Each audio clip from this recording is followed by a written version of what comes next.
The author said, chapter, three types of things are possibly left out of the prayer, abandoned in the prayer: the obligation, the recommendation, and the characteristic that someone offered the word protocol.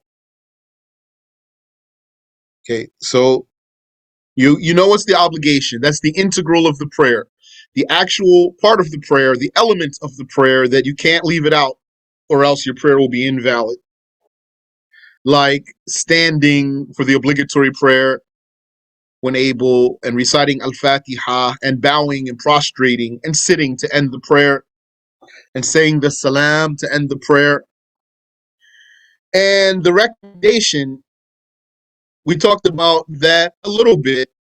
What's meant here, because the characteristic is a recommendation, but the recommendation, which is called in the text of the author Abu Shuja' Sunnah, we talked about that a little bit. And what's meant here is the first tashahhud and dua al-kunut. We're now in the second half of Ramadan, so you should be reciting, and I remind myself, dua al-kunut in your witr prayer, and some other things. I'll just say that for now, those two. Dua al-kunut in the Fajr prayer and the witr prayer in the last half of Ramadan, and the first tashahhud, and the characteristic, which is called in the text of the author, the hay'ah, the form of the prayer. Those, they are recommended things, but those parts of the prayer, maybe someone might say, those small parts that make up the form of the prayer, like raising your hands when you say Allahu Akbar, and sitting in that particular way where your toes are bent, and saying A'udhu billahi minash shaytanir rajim, and some things like this. You'll review. You have been reviewing, insha'Allah ta'ala. So these are the three types of things that could be left out of the prayer. What's the judgment of leaving them out? The obligation, meaning the integral, the actual element of the prayer, is not replaced by the prostration of forgetfulness, which we'll talk about in a minute. Rather, if one remembers it and the time is close, he performs it, builds upon it, and prostrates for forgetfulness. So, for example, a person forgot to make ruku'. He was reciting Al-Fatiha, and then he went right down to sujood without making ruku'. And then he remembered that he didn't make ruku'. So what does he do? Well, if he didn't get to the next ruku', the bowing of the next rak'ah, then he immediately stands up and makes ruku', then stands back up, and then makes sujood, etc. Whatever he did from the moment he missed that ruku', it doesn't count. So once he remembers that he missed his ruku', he stands up. Whatever he did doesn't count. He stands up and makes ruku', and then he stands up from his ruku', and then he goes down to sujood, because the sujood that he did when he missed his ruku' didn't count. And then he goes from there. If he got to the ruku' of the next rak'ah, so he finished his Fatiha and said Allahu Akbar, and he bent over for ruku', and then he remembered, oh, I didn't make ruku' in the last rak'ah. I went right to sujood. So then this ruku' that he's in now, it counts as the one that he missed. And everything in between doesn't count. Or even if, let's say, he got to the sujood after that ruku', he got to the prostration after that ruku' in the second rak'ah we're talking now. And then he said, oh, I forgot the ruku' of the previous rak'ah.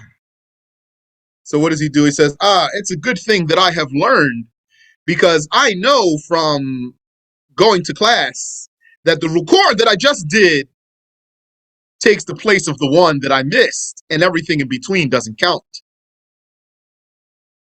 And then he completes his prayer. He has to stand up for another rak'ah. In this case, he's going to stand up for another rak'ah, complete that rak'ah, and then, so that's the meaning of, he performs it, he builds upon it, and prostrates for forgetfulness. Prostrates for forgetfulness means before he says assalamu alaikum, he makes 2 sujuds for his forgetfulness. It's not obligatory, as we're going to say. So, is there a contradiction here? Didn't the author just say that it's not replaced by the prostration of forgetfulness? So why is he prostrating for forgetfulness? It didn't replace it. He had to do it. So he didn't contradict himself. He had to go back and fix it. So there was no replacement here. But he does do the prostration of forgetfulness, because had he not fixed his prayer, he would have invalidated his prayer in reality. This, yani, had he done that on purpose, he would have invalidated his prayer. But here he says, if one remembers and the time is close, what's that about? Here, if the time is close, that refers to if you actually said the salam. You said assalamu alaikum and apparently closed your prayer out.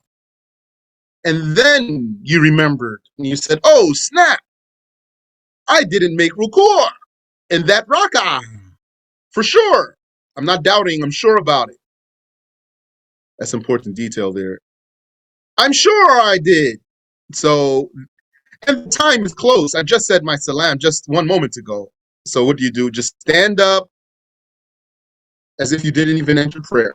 And you say, Allahu Akbar, and make ruku'. And then continue your prayer from there. And you perform it and you build upon it, and then complete your prayer, and then prostrate for forgetfulness twice as a recommendation, not an obligation. Here he did something he wasn't supposed to do, which is he did something that would have invalidated his prayer. So doing something that would have invalidated your prayer, but then you caught it, and then you fixed your prayer, that's a reason for making sujood sahu, the sujood of forgetfulness. That's S-A-H-W, sahu. Any question there? That means if he forgot one ruku', he needs to pray again? No. He doesn't need to pray again. I said he just stands up and makes ruku' as if he didn't end his prayer. He stands up and he makes ruku', the ruku' that he missed. He stands up and he does that ruku' as if he never even ended his prayer. It's as if he didn't end his prayer. He just stands up. They'll say Allahu Akbar and make ruku'. He doesn't need a new intention. And then he builds on, from that spot, he builds from that ruku', he continues his prayer, and then he ends his prayer properly. If he doesn't remember that he missed the ruku', then when he remembers, he needs to repeat his prayer because it's not valid. One does not return to the recommendation after commencing with the obligation. The recommendation here, in the amount of details that I'm giving you for our lesson, I mentioned 2 things for you. The first tashahhud, that's 1. And number 2, the kunut supplication, du'a'ul kunut, in Fajr prayer. Or the witr prayer, that's the single rak'ah, in the last half of Ramadan, like now. So, if you skipped that tashahhud or that dua al-kunut, and you commenced with the next obligation. So, for example, you prayed 2 rak'ahs. In your second rak'ah, you made ruku', and then you stood up, and then you made sujood, and then you sat up, and then you made sujood. So now this is the time to just sit and do the first tashahhud. So if you stand up for the third rak'ah, that means you have now engaged in an obligation because standing next rak'ah is an obligation. Cannot now go back to that tashahhud that you skipped. You cannot go back to the tashahhud that you skipped. Also, you were praying Fajr. You stood up for your second rak'ah. Then you bowed. Then you stood up. Here, that's the spot for making the dua. But you didn't make dua. Then you just went down to sujood, which means you engaged in an obligation. Because sujood is an obligation. Prostration. So you missed it. You missed the spot for dua al-qunut. You don't go back to it. So one does not return to the recommendation after commencing with the obligation. However, instead of it, to replace it, he prostrates for forgetfulness. One of the reasons for making sujudu sahu is for leaving out something that you are commanded to do. That means these recommended things here. Leaving out what you were commanded to do, not commanded in an obligatory way. So you do sujudu sahu, the prostration of forgetfulness. Two of them, as we're going to say. Before you say the salam. And that's even if you skip it on purpose, same judgment. If you skip it on purpose, it's the same judgment. So if you don't know it, then do sujudu sahu for that dua al-qunut. Do sujudu sahu if you don't know it. Unless you put something there. You can put any dua there in Arabic. Even if you just came up and said, Astaghfirullah, and then you went down to sujood. And you said that dua right there with the intention of dua al-qunut, then you will get the dua, you get the sunnah there. Then you don't have to do sujudu sahu because you did a dua there. But if you don't do any dua there because you forgot it, or because you left it out on purpose, and even if you just don't know it, but you're realizing that you're not doing it, is the point here, then before you say salam, you do two sujoods. How does one read dua al-qunut in Fajr? I only read it in Witr. The same way. You come up from ruku' and do dua al-qunut, and then you go down to sujood. In Fajr, it's in the second rak'ah. The same exact way, it's just that Witr prayer is one rak'ah, Fajr prayer is two rak'ahs. So Witr prayer, you come up, and that's Shafi'i school. You come up from your ruku', make your dua, and then go down to sujood. In Fajr prayer, in your second rak'ah, you come up from ruku', make your dua, and then go down to sujood. If you pray either of those, Fajr prayer or Witr prayer, in the second half of Ramadan, and you just stand up from ruku' and then go down to sujood, so there's no dua there, then you make dua, then you make sujood sahu.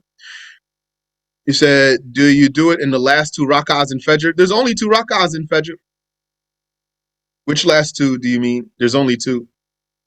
You do it in the last rak'ah of the Fajr prayer. The last rak'ah of the Fajr prayer. Talk about Fajr prayer though. Fajr prayer. Fajr prayer. The Sunnah is not called Fajr prayer. Do you call the Sunnah Fajr prayer? Do you call the two Sunnahs before the two Fajrs, you call those Fajr prayer? I'm asking you. Do you call the two Sunnahs before doing Fajr, do you call those Fajr prayer? Okay, so Fajr prayer. I'm talking about Fajr prayer. Clear? Ameen wa fikum. The last rak'ah of the Fajr prayer. So we know what to do if you miss an obligation of the prayer, and we know what to do if you miss the recommendation of the prayer, and we know what recommendation means here. I only gave you two cases though. And the third thing, one does not return to the characteristic after leaving it out, nor does he prostrate for forgetfulness because of it. So the characteristic, it has its place. There are 15 of them. Review. So, for example, when you raise your hands, Allahu Akbar, that's the time of raising your hands when you say Allahu Akbar to start your prayer. That raising of the hands, that's one of the characteristics of prayer. So, if you missed that spot, then don't go back and do it. Like, let's say you said Allahu Akbar, and then you realize you didn't raise your hands. And so you don't raise your hands and you say A'udhu Billahi Mina. No, you missed it. It's strange, right? That scenario I just gave you is strange, right? So that's a good example for you so that you see that when you miss those characteristics, you don't go back to them. And you do not prostrate for forgetfulness because of that. So, for example, you say after your Allahu Akbar to start your prayer, one of the characteristics of the prayer is the dua, the opening dua. وَجَّهْتُ وَجْهِيَ لِلَّذِي فَطَرَ السَّمَاوَاتِ وَالْأَرْضِ, etc. And then after that, you seek refuge. أعوذ بالله من الشيطان الرجيم. And then you recite Al-Fatiha. So you have your takbir to start your prayer. And you have two du'as, and then you have your Fatiha. The first du'a is the opening du'a. The second one is A'udhu Billah. So if you forgot to say Wajjahtu Wajhi, and then you started saying A'udhu Billahi Minash Shaitanir Rajim, and then you realize that you forgot the first one and you didn't start your Fatiha yet, you do not go back and say Wajjahtu Wajhi Lillahi, etc. You missed it. So notice he didn't say you don't return to the characteristic if you started an obligation. No. He didn't say like he said for the recommendation. One does not return to the recommendation after commencing with the obligation. He didn't say that. He said one does not return to the characteristic after leaving it out, period. Doesn't matter. What's after it? Is it another recommendation after it? Is it a sunnah after it? Or is it an obligation after it? Doesn't matter. If you miss any of those 15, then you missed it. It has its place. You missed it. You don't go back to it, and you do not prostrate for forgetfulness because of it. If you sit in your prayer without bending your toes, then you do not make prostration or forgetfulness for that. So review for your own good, review so that you know what are those forms of the prayer, the hayat, those characteristics of the prayer or those protocols. He says, if one doubted the number of rak'ahs he performed, he builds upon certainty, which is the least number, then prostrates for forgetfulness. This is a very, very, very important case here. So he doubted the number of rak'ahs. Did I do 2 or 3? Or did I do 3 or 4? Then he builds upon certainty, which is the least number. Because really, when he says, did I do 2 or 3? Then really he's sure he did 2. That's not where the doubt is. The doubt is not whether he did 2 when he says, did I do 2 or 3? Or if he says, did I do 3 or 4? Then the doubt is not really on the number 3. It's on the number 4 only. So he builds upon certainty. That's very important. Because one of the very important things there is that helps you be able to pinpoint for yourself where your doubts are. Take that rule so that helps you know where your doubts are. Your doubt is not going to be the lower number. It's going to be the higher number. You're sure about the lower number.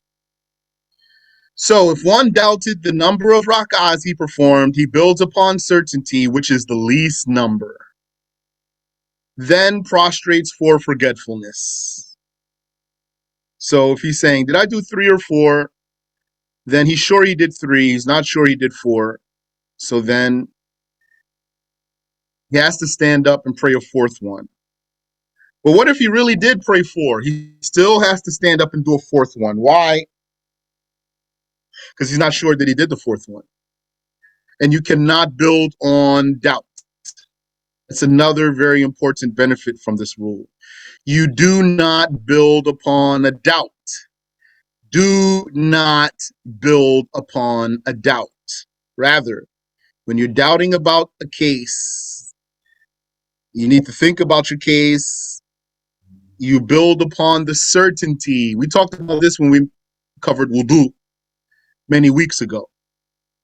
What if he was doubtful if he had wudu or he broke his wudu? He has to go by what he's sure of. What if he's sure that he broke his wudu and that he made wudu and he forgot which one was first? We talked about that. This is the same rule. That's like a subheading, a subtopic there. That's why this is a very important case here. When doubting about something, and the rule that we're talking about now, it's not only for the prayer. This rule is across the board. And this is Shafi'i school. Other schools might have some ways of approaching this issue. So this is Shafi'i school we're going over here. So if you prayed two and you're not sure, did you do one or two? You're going to stand up and pray a third one to be your second rak'ah. Also, it doesn't matter how strong your doubt is. What if I'm just a little bit doubting and I'm mostly sure? Then if you're doubting, then this is the rule. You go by this rule. Do not build upon a doubt. But also here, there's a door for the devil here when I say, because somebody might say, what if I'm 10% doubting and 90% sure? So that's a door for the devil there. If you're doubting, you do not build upon the doubt. You go by what you're sure of. Yani, if you doubt, then this rule kicks in. When you're doubting, this rule kicks in. Don't start weighing your doubt. Is it 50-50, 60-40? No. Once you start doubting, this rule kicks in. But at the same time, don't let the devil trick you here. So, based on this, what does a man do when he says, did I divorce my wife twice or thrice? So he'll tell us, what's the answer then based on this rule? He says, did I divorce my wife 2 times or 3 times? So what does he go by? 2 times. That's the rule.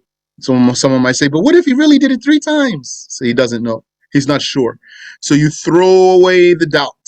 Throw away the doubt. That's the rule. Inshallah, when we get to come back over this book of prayer with more details, we'll see the hadiths and things that go with all these cases. Now, let me mention for you, because it's important detail. If you finished your prayer and then you doubted that you left out something, after you finished, you ignore that doubt. You don't have to do anything. You're done now. All the rules we've just been talking about, that's if you're still praying. You're still inside your prayer, not outside. When you're inside your prayer and you doubt, did I make ruku' or not? You need to do ruku'. Did I do 2 rak'ahs or 3? Then you need to do the third. Once you say assalamu alaikum to end your prayer, and then you doubt, not that you're sure, you're only doubting, then you ignore that doubt, you throw it away. And you don't have to do anything here. You don't have to make up your prayer or stand up or anything. You throw it away. Don't build on the doubt. Same thing for your wudu and your ghusl. While you're making wudu and you're doubting, did I wash both my arms or only one of them? Or did I wipe my head? Now that I'm washing my feet, did I wipe my head? I don't know. I'm doubting. Then you have to wipe your head and then wash your feet. But if you're finished your wudu, so for example, you turned the sink off and you walked away from the sink because you're done, and then you said, did I wipe my head? Then you throw that away. You don't have to go back and wipe your head and wash your feet. And then someone might say, but is it better to, just in case? If you do that, the devil will haunt you. If you do that, then the devil's going to know that those religious rules aren't enough for you, and he's going to haunt you. He's always going to make you do that every time. So don't do that unless you want to be haunted by the devil. You said if you utter as-salah, but remember you have another rak'ah, do you just go to the last one or do you restart? So are you saying here They didn't say the for salam, or that's a typo in your question. Okay, so that salam doesn't count anyway. He didn't end his prayer. So then, yani, as if your question should be then, if you sat if you sat to end your prayer and then you remember that you have another rak'ah and you didn't end your prayer yet, so do you know what you're supposed to do in that case? La, you stand up to finish the rest of your prayer. I mean, you do the sujood sahwi, but before that, is it clear? So if one doubted the number of rak'ahs he performed, he builds upon certainty, which is the least number, then prostrates for forgetfulness. The prostration of forgetfulness is recommended, not obligatory. Its place is before the salam, not between them and not after them. After the salam is haram. Between the salam, that's not the Shafi'i school. Between the two salams, that's not Shafi'i school. So its place is before the salam. And you don't do those sujuds just in case. You might see a person, he just prostrates twice. And then you say, why you did that? He would say, just in case I made a mistake in my prayer. Then you tell him, la, you can't do that. You actually invalidated your prayer by that. That will invalidate your prayer. That's adding an extra integral of action. Adding an integral of action. Adding an extra integral of action in your prayer will invalidate your prayer. What if a person messed up his prayer like we described, fixed it, and he had to do sujood sahwi? So he's fixing his prayer, he's continuing his prayer, says, okay, inshallah, I'm going to do sujood sahwi before I say my salam because I just messed it up. And then he said the salam without doing sujood sahwi. So what does he do? Here, then he can still do sujood sahwi as if he didn't end his prayer. As if he didn't end his prayer. As if he didn't even say the salam. And the time is still close. Then he can just do his two sujuds and then repeat his salam and end the prayer. The author said, chapter, there are 5 times in which prayer is not performed, except a prayer that has a reason, a previously established reason, like a makeup prayer. Don't forget, all of this has details. We're skipping lots of details just so we can, what's here has plenty of details for us, for many of us, maybe most of us listening now. So there's still more details, inshallah. We'll come back and go over things. So there are 5 times in which prayer is not performed, forbidden, haram, except a prayer that has a reason, such as, so that we don't go into many details. A reason means a previously established reason, like a previously established reason, such as a makeup prayer. So he can pray in those 5 times the makeup prayer. When are those? After subh prayer, fajr prayer, meaning after you say the salam of the fajr prayer, until sunrise. That's 1. Upon its rising, until it is complete, until the rising of the sun is complete, and the sun rises the height of a spear from the horizon. That's 2. Then that's when duha time starts. After the sun rises the height of a spear over the horizon, that's when duha time starts, and you can pray duha prayer. During the zenith, which is very short time, zenith is very, very short time. So if you happen to catch the exact time of zenith, you don't say, okay, Allahu Akbar, right there at the zenith. No. During the zenith until the sun declines. That's when dhuhr starts. Sun declines. From its zenith, dhuhr starts. And this during the zenith, that means that's after duha time. So duha is after the sun rises the height of a spear, and then all morning until zenith. Zenith is haram to pray, but that's just few moments, very short time, and then the sun will tilt out of its zenith towards the west. That's when Dhuhr time starts. So that's 3. After Asr prayer, meaning after you say the salam of your Asr prayer, until sunset, that's when Maghrib comes in. Then you can pray Maghrib. So if you want to pray Sunnah prayers at Asr time, you pray them before you pray Asr. I'm talking about something that doesn't have a previous reason, does not have a previous reason. If there's some Sunnah prayers you want to pray that didn't have a previous reason, and it's Asr time, pray them before you pray Asr. Because once you say the Salam of Asr, it's haram to pray a prayer that doesn't already have a reason until sunset. Then when the sun sets, Maghrib comes in. He says, so that's 4. And during the setting, until its setting is complete, that's 5. But really, he only mentioned 3 times in here. You might have caught that. He really just mentioned 3 times here, which is what? After you say the salam for your subh prayer, fajr prayer, until the sun rises over the horizon, the height of a spear, that's 1. He broke that into 2. And the time of zenith, that's 2. And after you say the salam of Asr prayer until the disk of the sun goes down, that's 3. Then once the disk of the sun is down, Maghrib is in. You can pray Maghrib.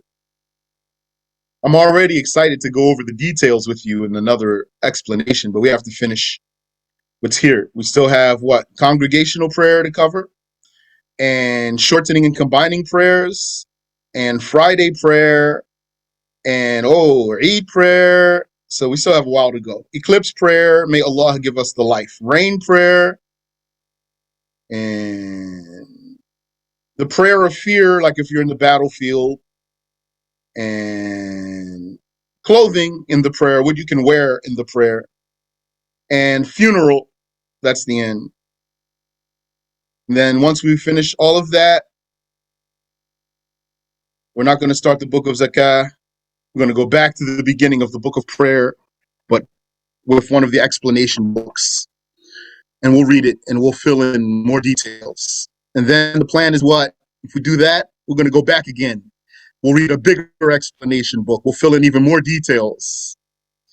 And then we'll see if we want to do it again, or if we're full and we want to move on to a new topic. One can make up prayer that time, right? Yes, because that's a prayer that has a previously established reason. And there is a time also you can't pray, you should know, which is while the imam is giving the khutbah. Even a make-up prayer, you can't pray at that time if you're in the audience. We'll see whatever details we might have there, inshallah. Talking about like you're sitting, not like you just walked in. Not talking about the case of a person just walked in late and then he would pray 2 rak'ahs and sit down. Not talking about that. The imam is giving the khutbah. You're sitting there and then you say, oh snap, I didn't pray Fajr. Let me pray Fajr before we pray Jumu'ah, before the imam comes down. You can't do that. Tayyib. Any question?